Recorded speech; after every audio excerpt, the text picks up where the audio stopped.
Behind the Dish is sponsored by DBAT. Check out dbat.net for baseball and softball products, franchise information, and to find a location near you. And now your host, John Piper.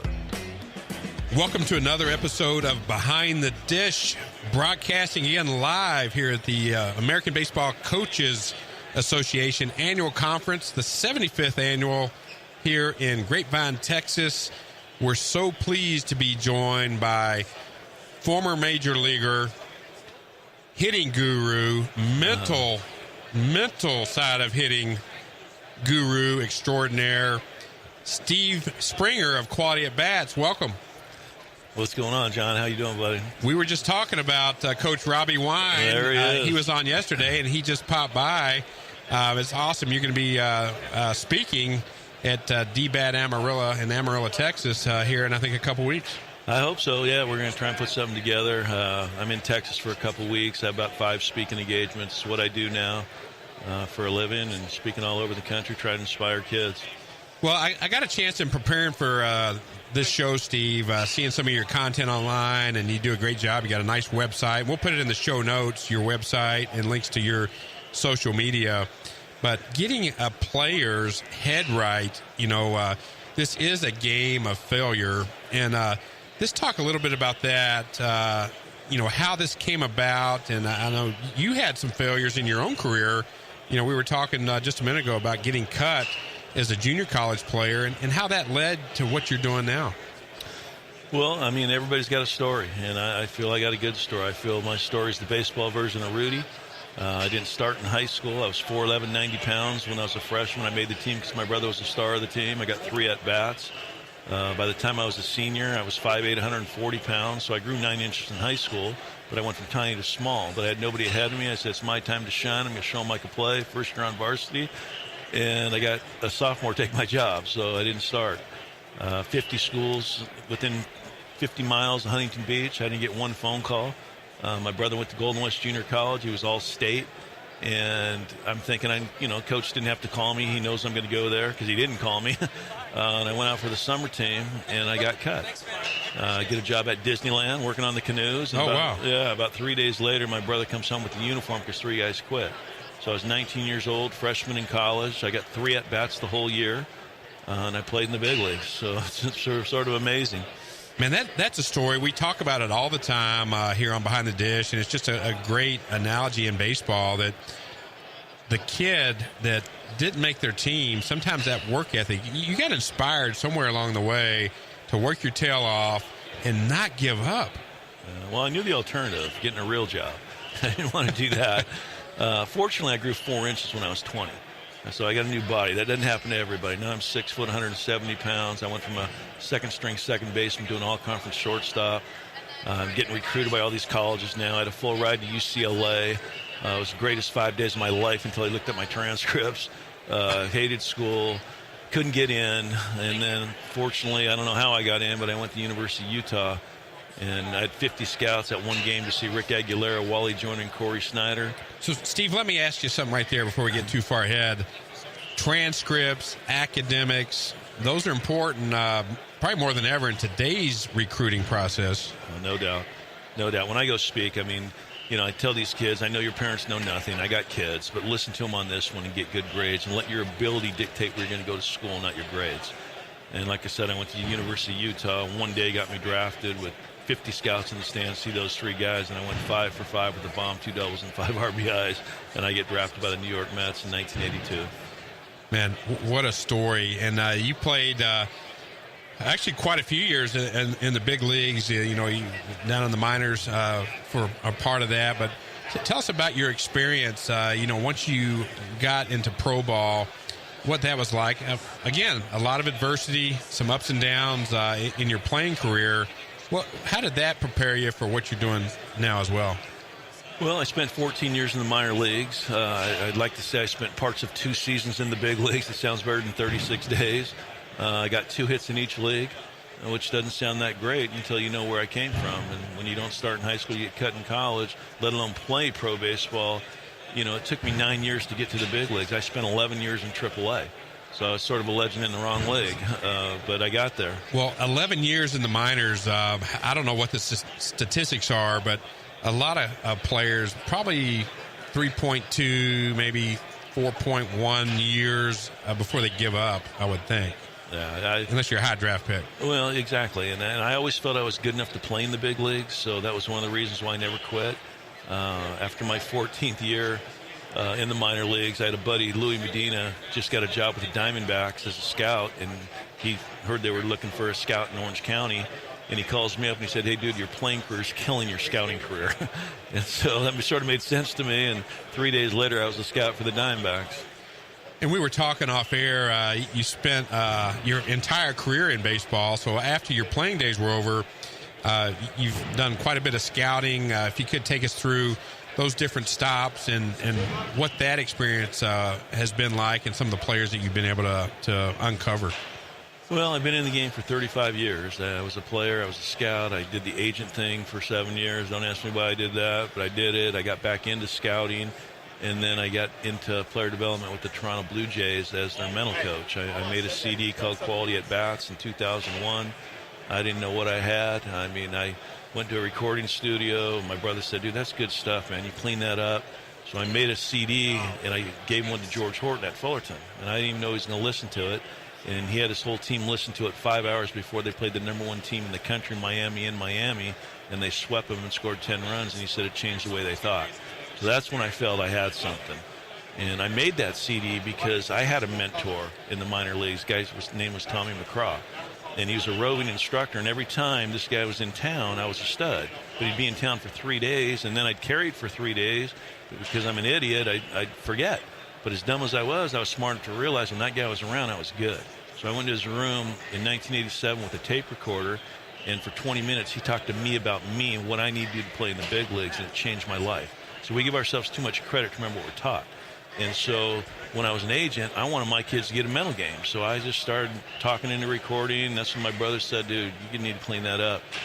And I made that thing in 2001, and it's as hot now as it's ever been, thank God. Well, I had a chance. I'm an email subscriber to Quality at Bats, by the way, and some great content. Thank you. I downloaded 4 Steps to Hitting Confidence, the mental side of hitting cheat sheet by Steve Springer.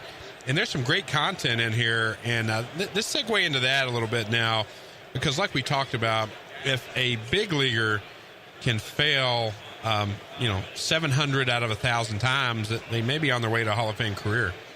Nothing else really in life rewards you for failing that much. And that's one thing that you really tackle with your approach, is how to approach failure and how to get your head right as you approach the plate. Well, yeah, we say you go 3 for 10 and you're a millionaire. Well, that's great, but how many balls do you think you need to nut just to get 3? It starts with a 6. You have to have 6 to 7 really good at-bats just to get 3 hits. It's 9 against 1, and we think we should get a hit every at-bat. And I'm saying that the batting average is the biggest mental trap in baseball. I hit 3 balls right on the screws, right at somebody, and baseball says I suck.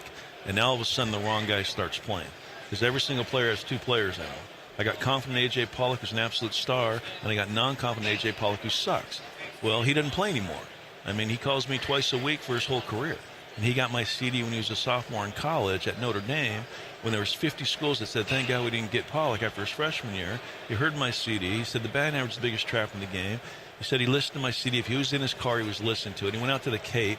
He said, "I don't care what I hit. I'm going to be the best competitor on the field with an attainable goal to hit the ball hard, hunt speeds, and help my team win."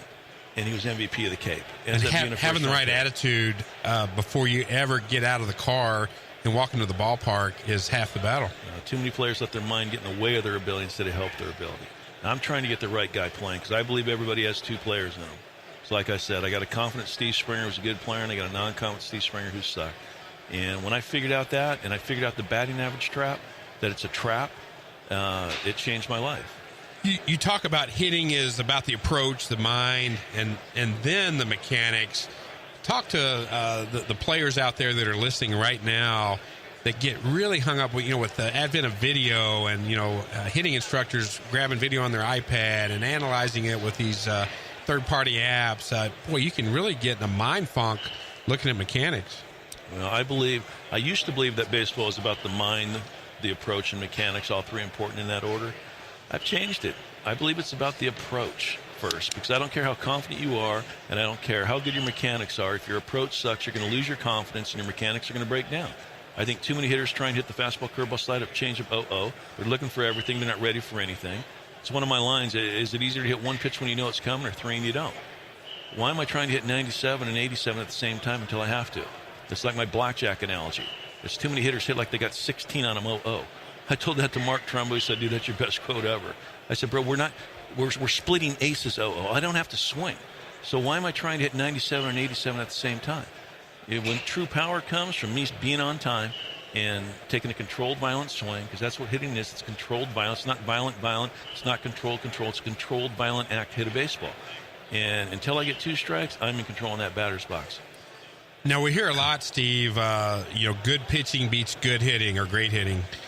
You talk about hunting pitches. What do you mean by that? Well, I believe, like I said, I'll ask you the stupidest question in the world. Is it easier to hit one pitch when you know it's coming, or three and you don't? And I'm into sitting on a fastball until it's time not to. My production doubled when I said, I don't care what I hit. I'm going to be the best competitor on the field with an attainable goal to hit the ball hard and help my team win, and I am going to try and hunt speeds. And sometimes it's off speed. How come we could hit the breaking ball machine in the cage and it turns invisible during the game? Because we know it's coming in the cage. Well, I tell my hitters, you don't have 5 at-bats today, bro. You got 27 minimum. But 22 when your buddies are hitting and you're watching the pitch and you got a little lefty out there throwing a 2-1 changeup to your buddy and is successful. And now I come up with the runners on second and third. I've already smoked his fastball. You think I'm going to get a 2-1 middle-in fastball? No, I'm going to get that changeup. So all of a sudden I'm going to sit on something I'm going to get, not what I want to hit. And everybody's like, oh, Spring, you're a gas hitter. And I'm like, yes, I am, bro. But it's not flip a coin, okay, tails, I'm going to sit breaking ball. I've watched the pitcher. I've studied for the test. The pitcher is the test. I like that, study for the test. And the pitcher's the test. That's why you need to be on the rail in the dugout and watch that pitcher. Dude, don't be jacking around the dugout. Video on a pitcher 2 weeks ago was great. Watching every pitch he makes tonight is 10 times better. 10 times better. What are some of the keys to having quality at bats? I know you've got kind of a method behind. It's not the madness; it's a science, really, but a method that you take hitters through to have quality at bats. Well, 90% of a quality at bat in my mind is how you feel before you walk up to the plate. Do I know I could hit, or am I hoping to hit? Because there's no worse doing anything in hope mode. Like when I golf every 20 hours now, I play every day, and when I have an iron, man, I'm in hope mode. When I got my driver, I know I'm going to hit that. And so it's just a matter of getting the mind right. And like I said, too many players let their mind get in the way of their ability instead of help their ability. I was at a Christian retreat with my wife, PAO, all Major League Baseball players, minor league baseball players and their wives. And I'm in a room, 10 o'clock at night, 8 guys, didn't know anybody, had to introduce myself. I said, my name's Steve Springer, I'm the mental coach of the Blue Jays. And I see this 20-year-old kid just smiling. I said, you got my CD, don't you, buddy? He's like, I can't believe you're here. He says, I can't wait till I tell my brother-in-law you're here. He's going to flip. I said, who's your brother-in-law? He said, Ben Zobrist. Right? So I meet Ben that night. He hugs me. He said, dude, I got your CD when I was 25 years old in AA, beating myself up over my stats, my batting average. It made so much sense to me. Non-confident Ben started playing. He wanted every at-bat. 2 years later, he's a Major League All-Star. He didn't get better physically at 27. He got better mentally. He got out of his own way. And this is my whole thing, is getting out of your own way. And if you could play every single day the rest of your life, and I don't give a crap mode about me, it's not about you, it's about you helping your team, and you play every single day the rest of your life like it's opening day, trust me, you are getting the right guy playing. And it doesn't mean you get 3 hits every game. It means you get the right guy playing every day. Steve, that's great stuff. Let's talk a little bit about, we were talking off air. I've coached my own kids. I've been around youth sports, all sports, baseball, as part of that. And I'm passionate about this. We're very aligned on this, that the parents, the dad coaches, get out of the way. It's just a game. We see too much at age 7, 8, 9. Like we talked, the kid strikes out, the other team's cheering. The parents are getting on the kid on the ride home.